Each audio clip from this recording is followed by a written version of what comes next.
नबी करीम ने फरमाया, क़यामत के दिन दोज़ख में सबसे हल्का अज़ाब पाने वाला वो शख्स होगा जिसके पाँव में आग के 2 जूते होंगे, जिनकी शिद्दत से इसका दिमाग इस तरह खोलता होगा जैसे हांडी में पानी खोलता है। सही बुखारी और मुस्लिम। ये हदीस हमें दोज़ख के अज़ाब की होलाकी और शिद्दत का अंदाज़ा कराती है।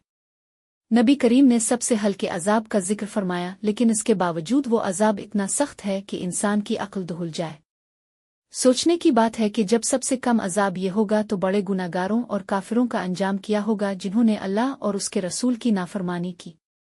दोज़ख की आग दुनिया की आग जैसी नहीं बल्कि 70 गुना ज्यादा तेज और सख्त है। दुनिया की आग भी इंसान को जलाने और ख़त्म कर देने के लिए काफ़ी है, लेकिन आखिरत की आग इंसान को जलाती रहेगी मगर वो मरेगा नहीं।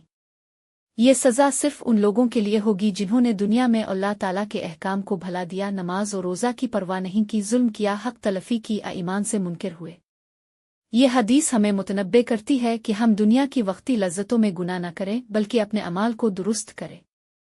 नमाज कायम करें, हुकूक अल-इबाद अदा करें, सच बोलें, गीबत, झूठ, हसद और जुल्म से बचें। अगर हम गुनाह कर बैठों तो फौरन तौबा करें, क्योंकि अल्लाह ताला तौबा करने वालों को पसंद करता है। दोज़ख से नजात का सबसे बड़ा जरिया ईमान, नेक अमाल और नबी की सुन्नतों पर अमल है।